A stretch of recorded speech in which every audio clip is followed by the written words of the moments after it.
یہ جو اللہ تبارک و تعالیٰ کا ارشاد ہے فَإِذَا أَفَضْتُم مِّنْ عَرَفَاتٍ فاذكروا اللَّهَ عِندَ الْمَشْعَرِ الْحَرَامِ وَاذْكُرُوهُ كَمَا هَدَاكُمْ، تو وَاذْكُرُوهُ كَمَا هَدَاكُمْ کے اندر حق تعالی شانہ نے ایک خاص جو ہے وہ بات ذکر فرمائی ہے۔ وہ بات یہ ہے کہ یہ جو اللہ کے ذکر کے سلسلے میں جو طریقہ ہے وہ اپنی طرف سے اس کے لیے کوئی طریقہ متعین کرنا درست نہیں ہے،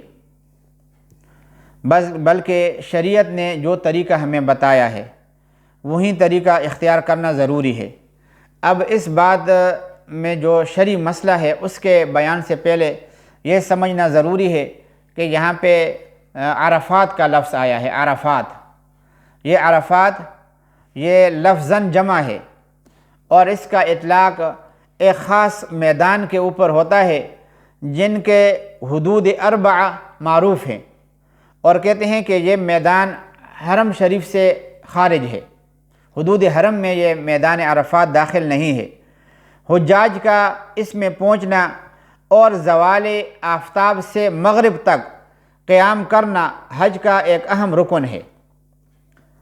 اور اس کے فوت ہونے سے پھر اس کا کوئی کفارہ اور فدیہ بھی نہیں ہے۔ ٹھیک ہے، یہ جو ہے نا وہ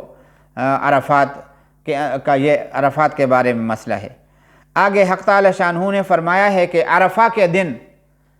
مغرب عرفات سے واپس آتے ہوئے مشعر حرام کے پاس ٹھہرنا بھی چاہیے۔ مشعر حرام ایک پہاڑ کا نام ہے جو مزدلفہ میں واقع ہے۔ مشعر کا معنی ہے شعار اور علامت، اور حرام جو ہے محترم اور مقدس کو کہتے ہیں۔ معنی یہ ہے کہ یہ پہاڑ شعائر اسلام کے اظہار کے لیے ایک مقدس مقام ہے۔ اس کے جو آس پاس ایریا ہے اس کو مزدلفہ کہتے ہیں۔ اس میدان میں رات گزارنا اور مغرب اور عشاء دونوں نمازوں کو ایک وقت کے اندر مزدلفہ میں پڑھنا واجب ہے، اور مشعر حرام کے پاس اللہ کو یاد کرنا اگرچہ یہ اللہ تعالیٰ کے ہر طرح کے ذکر کو شامل ہے، مگر خصوصیت سے 2 نمازوں کو ایک وقت میں یعنی مغرب اور عشاء کو ایک ساتھ ادا کرنا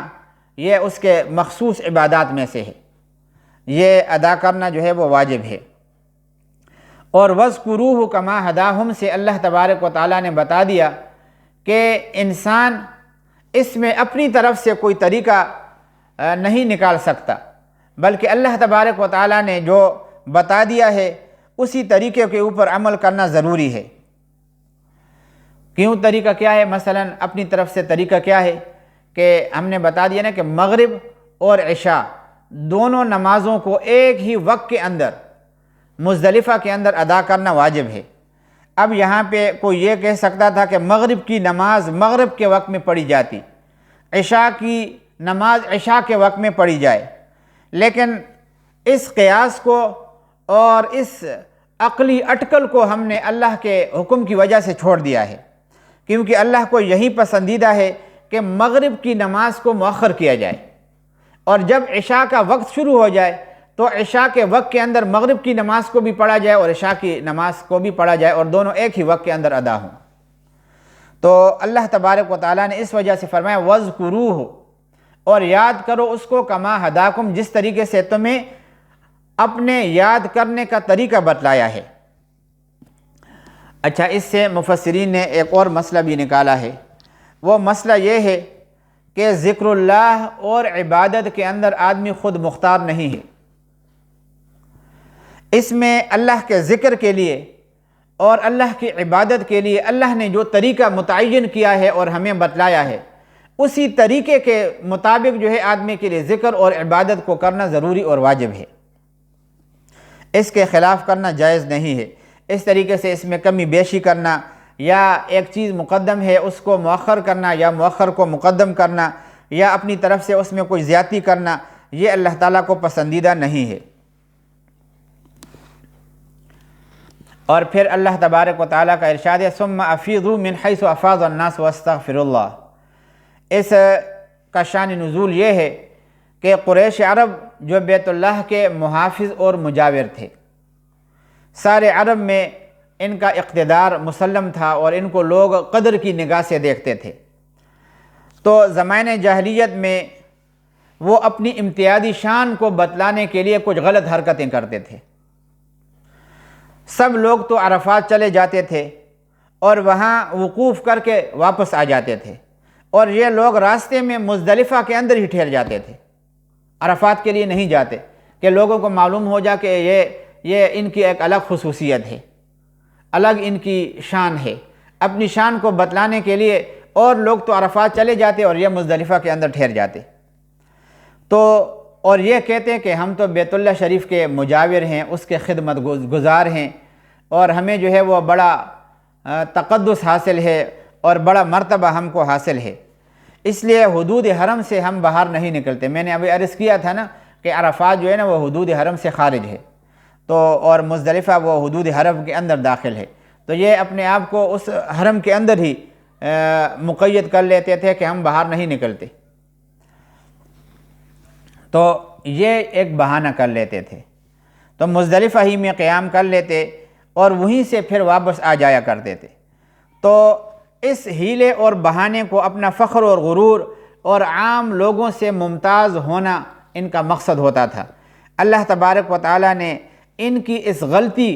کی نشاندہی فرمائی اور اس کے اوپر رد فرمایا، اور ان کو حکم دیا کہ تم بھی عام لوگوں کی طرح میدان عرفات میں جاؤ، اور میدان عرفات میں ٹھہر کر پھر سب لوگوں کے ساتھ واپس بھی آؤ۔ ٹھیک ہے، میں نے کہا نا کہ میدان عرفات میں جو سارے لوگوں کا ٹھہرنا ہے،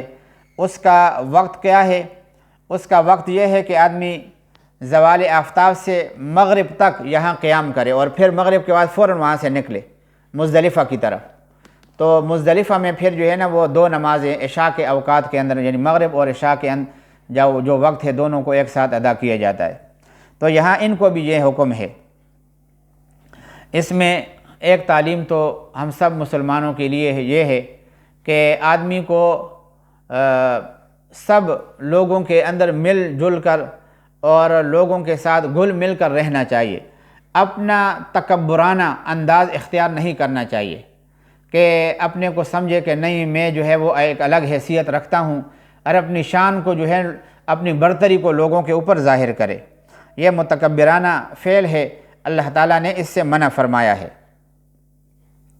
تو بیت اللہ شریف کے اندر جو ہے نا جب آدمی حج کے لیے جاتا ہے، عمرے کے لیے جاتا ہے، تو سب ایک ہی لباس کے اندر ہوتے ہیں، احرام والا لباس جو ہوتا ہے۔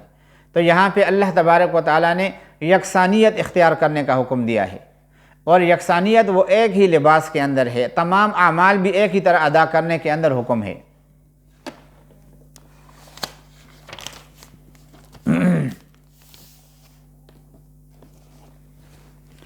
اور یہ جو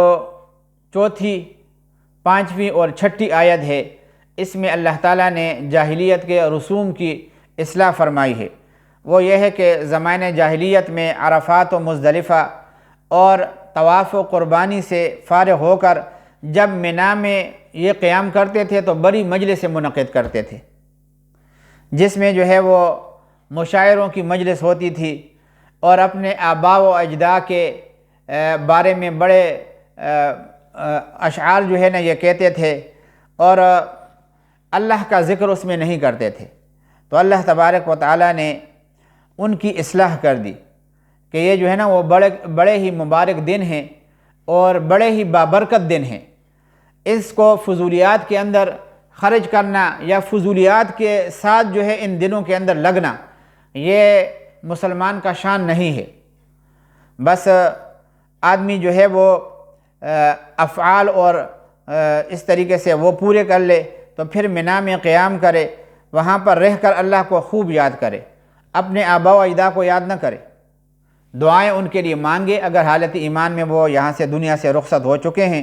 اور جھوٹے جو ہے نا فخریہ انداز میں ان کے بارے میں قصیدے کہنا، اشعار کہنا، یہ جو ہے وہ کسی طرح بھی ٹھیک نہیں ہے۔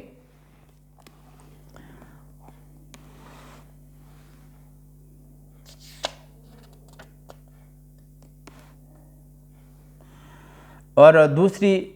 جو رسم کی اللہ تعالیٰ نے اصلاح یہاں پہ فرمائی ہے کہ ان کے ہاں یہ ہوتی تھی کہ ان کی تمام تر دعائیں وہ صرف دنیاوی حاجات اور دنیا کی راحت و عزت اور دولت کے لیے ہوتی تھی، آخرت کی طرف ان کا کوئی دھیان نہیں ہوتا تھا۔ تو اللہ تبارک و تعالیٰ نے اس آیت کے آخر میں یہ بھی فرما دیا کہ بعض لوگ وہ ہیں جو حد میں دعا مانگتے ہیں لیکن صرف دنیاوی دعا ہی مانگتے ہیں، آخرت کی فکر نہیں کرتے، ایسے لوگوں کا آخرت میں کوئی حصہ نہیں ہے۔ تو آخرت بھی اللہ تعالیٰ، آخرت کی دعائیں بھی اللہ تعالیٰ سے مانگنی چاہیے، اور مسلمانوں کو اس میں بڑی تنبیہ ہے کہ جو موسم حج اور مقامات مقدسہ میں بھی دعاؤں میں اپنی دنیاوی اغراض کو ترجیح دیتے ہیں اور بیشتر اوقات انہی کے لیے صرف کرتے ہیں، تو ان کو اس کے اوپر غور کرنا چاہیے کہ اصل جو ہے وہ ہماری اخروی زندگی ہے، اور تمام مسلمانوں کے لیے جو ابدی زندگی ہے وہ آخرت والی زندگی ہے، اخروی زندگی کی فکر کرنی چاہیے۔ اچھا، 8ویں آیت میں اللہ تبارک و تعالیٰ نے یہ ذکر کیا ہے، اور یہ احکام حج کی بالکل آخری آیت ہے۔ اس میں ہے کہ حجاج کو ذکر اللہ کی طرف متوجہ کرنے کے ساتھ ساتھ ان کا جو مقصد ہے، مقصد حج کی تکمیل اور آئندہ ذکر کرنے، اور آئندہ جو ہے وہ زندگی کو درست سمت پر رکھنے کے لیے اللہ تبارک و تعالیٰ نے ہدایت کی ہے کہ وَاذْكُرُوا اللَّهَ فِي أَيَّامٍ مَّعْدُودَاتٍ، کہ گنتی کے چند دنوں میں اللہ کو یاد کرو۔ ان چند دنوں سے مراد ایام تشریق ہیں، ٹھیک ہے، ایام تشریق جو ہر نماز کے بعد ایک مرتبہ بلند آواز سے کہنا واجب ہے، اور یہ جو بقرہ عید ہے نا، بقرہ عید، اس سے ایک دن پہلے یہ فجر کی نماز کے بعد شروع ہو جاتے ہیں، اور پھر 13ویں ذی الحجہ کی عصر تک یہ ہے نا، یہ تکبیرات بلند آواز سے کہنا یہ واجب ہو جاتا ہے۔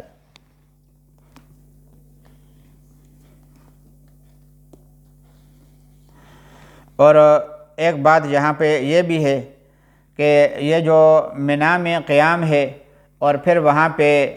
جو 3 مقامات ہیں جہاں پہ شیطان کو کنکریاں ماری جاتی ہیں، اس کے بارے میں بھی جاہلیت کا اختلاف رہا کرتا تھا۔ بعض لوگ 13ویں تاریخ ذی الحجہ کی منا میں قیام کرتے تھے، اور وہاں جمروں کے اوپر، یہ جو مختلف جگہ ہیں وہاں پہ رمی کو ضروری سمجھتے تھے، اور اس سے پہلے 12ویں کو واپس آ جانے کو ناجائز اور ایسے کرنے والوں کو گناہ گار کہتے تھے۔ اسی طرح کچھ لوگ جو ہے 12ویں تاریخ کو چلے آنا ضروری سمجھتے تھے اور 13ویں تک ٹھہرنے کو گناہ جانتے تھے۔ اس آیت کریمہ میں اللہ تعالیٰ نے دونوں کی اصلاح کی ہے کہ فَمَن تَعَجَّلَ فِي يَوْمَيْنِ فَلَا إِثْمَ عَلَيْهِ وَمَن تَأَخَّرَ فَلَا إِثْمَ عَلَيْهِ، کہ جو شخص عید کے بعد صرف 2 دن منا میں قیام کر کے واپس آ جائے اس پر بھی کوئی گناہ نہیں ہے، اور جو تیسرے دن تک مؤخر کرے اس پر بھی کوئی گناہ نہیں ہے۔ یہ دونوں فریق جو ایک دوسرے کو گناہگار کہتے ہیں یہ غلطی میں مبتلا ہیں، اور صحیح یہ ہے کہ حجاج کو 2 صورتوں میں اختیار ہے، چاہے وہ اپنا لے، دونوں صورتوں میں سے جون سی صورت اختیار کر لے۔ افضل اور بہتر تو یہی ہے کہ تیسرے دن تک ٹھہریں، لیکن فقہاء نے فرمایا کہ جو شخص دوسرے دن غروب آفتاب سے پہلے منا سے چلا آئے اس پر تیسرے دن کی رمی واجب نہیں، لیکن اگر آفتاب منا میں غروب ہو گیا پھر تیسرے دن کی رمی کرنے سے پہلے وہاں سے واپس آ جانا جائز نہیں رہتا۔ البتہ تیسرے دن کی رمی میں یہ رعایت رکھی گئی ہے کہ وہ زوال آفتاب سے پہلے صبح کے بعد بھی ہو سکتی ہے، اور منا سے واپسی اور اس میں حجاج کو اختیار دیا گیا ہے کہ دوسرے دن آ جائے تو کچھ گناہ نہیں، تیسرے دن واپس آ جائے تو بھی کچھ گناہ نہیں۔ ایسے شخص کے لیے جو اللہ سے ڈرنے والا ہو، اس کے احکام کی پابندی کرنے والا ہو۔ اللہ تبارک و تعالی جو حج کے احکام ہیں ان پر ہمیں عمل کرنے اور حج کی سعادت ہمیں نصیب فرمانے کی توفیق نصیب فرمائے۔ وآخر دعوانا ان الحمد للہ رب العالمین۔